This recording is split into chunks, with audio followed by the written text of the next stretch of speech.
Bonjour et bienvenue, ravi de vous retrouver pour ce TTV Mag numéro 341. Au sommaire cette semaine, des interviews réalisées avec les acteurs des entreprises du voyage, leurs adhérents et les professionnels du tourisme de la région centre-ouest. Nous partirons également à la découverte de l'essentiel de l'actualité qui, cette semaine, concernera les entreprises du voyage, la société Interface Tourisme, mais également le Thalys, et bien sûr ce qu'il est ressorti d'essentiel du congrès Selectour qui s'est tenu la semaine dernière à Dubaï. Nous vous emmènerons dans notre rubrique Destination survoler la plus haute dune du monde vivante.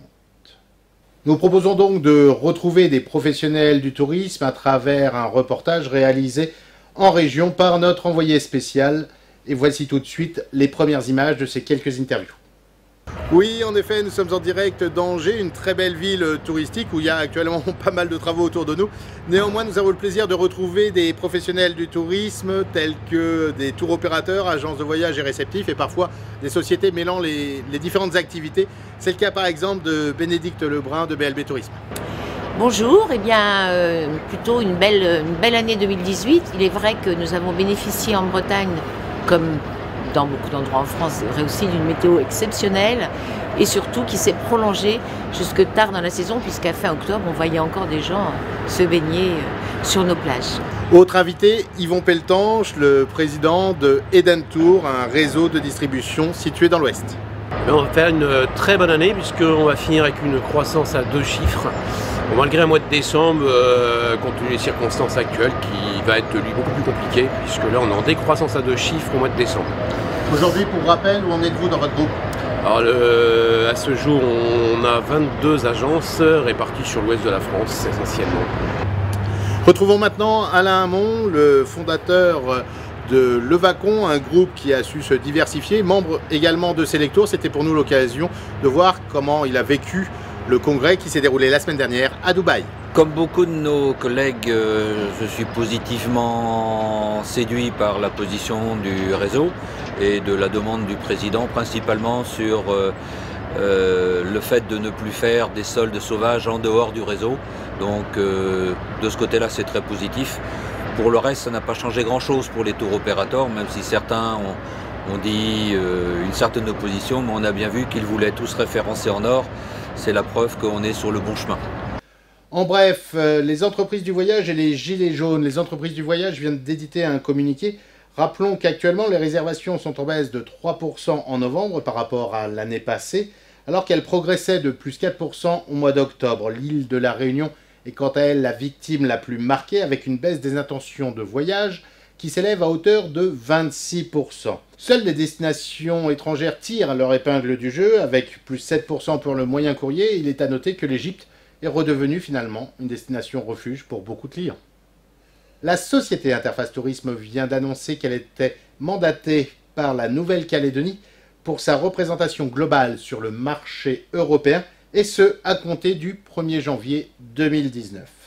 Des bons résultats également pour Thalys, qui s'apprête à franchir le cap de 7,5 millions de voyageurs transportés depuis le mois de janvier. Globalement, la hausse s'élève à plus 5% sur l'ensemble de son réseau. Une croissance valable aussi bien sur la liaison Paris-Bruxelles que sur les routes allemandes ou néerlandaises. Concernant Rezaneo, pour les 2000 agences équipées de l'application IGA T9 qui travaillent avec Rezaneo, la remontée des messages comptables est potentiellement aujourd'hui automatique. Il suffit pour cela de contacter Rezaneo et IGA afin qu'ils mettent en place ce mécanisme. Finalement, ça va se faire le 27 décembre prochain. En effet, l'officialisation du rachat par le groupe Marieton Développement de la société Eliade est aujourd'hui officielle. Cela fait plusieurs mois que les deux structures négociaient et que l'autorisation de la Commission européenne est désormais le dernier élément attendu par les acteurs afin de finaliser ce contrat. Le congrès de Dubaï a donc été une véritable réussite. Alors très honnêtement, moi j'y étais pas, mais j'ai eu beaucoup d'opérateurs et d'acteurs du tourisme qui étaient présents. Ils ont trouvé certes la destination extrêmement agréable et ils ont retrouvé le dynamisme de Laurent Abitbol et de l'ensemble de ses équipes qui ont un vrai savoir-faire pour ce genre d'événement. À noter également que l'ensemble des annonces relayées par les médias ont permis aujourd'hui d'avoir une véritable ligne de conduite claire pour l'année 2019 dans les accords reliant les tours opérateurs, et le réseau Selectour. C'est donc au total 44 tours opérateurs référencés avec différentes formules de commissionnement. Et Laurent Abitbol annonçait également « Je trouve normal que les agences de voyage gagnent également de l'argent avec les promotions. Ce sera donc le cas dès le 1er janvier prochain. » Dans notre rubrique destination, nous vous emmenons cette semaine au calme, un survol au lever du soleil en Namibie, de la plus haute dune du monde, Sossusvlei.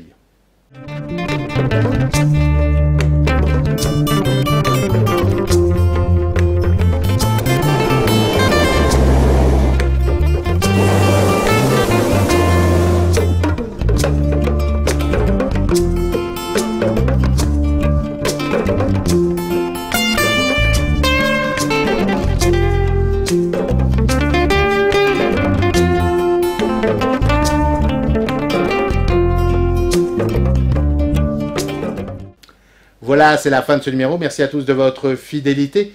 Portez-vous bien et rendez-vous la semaine prochaine.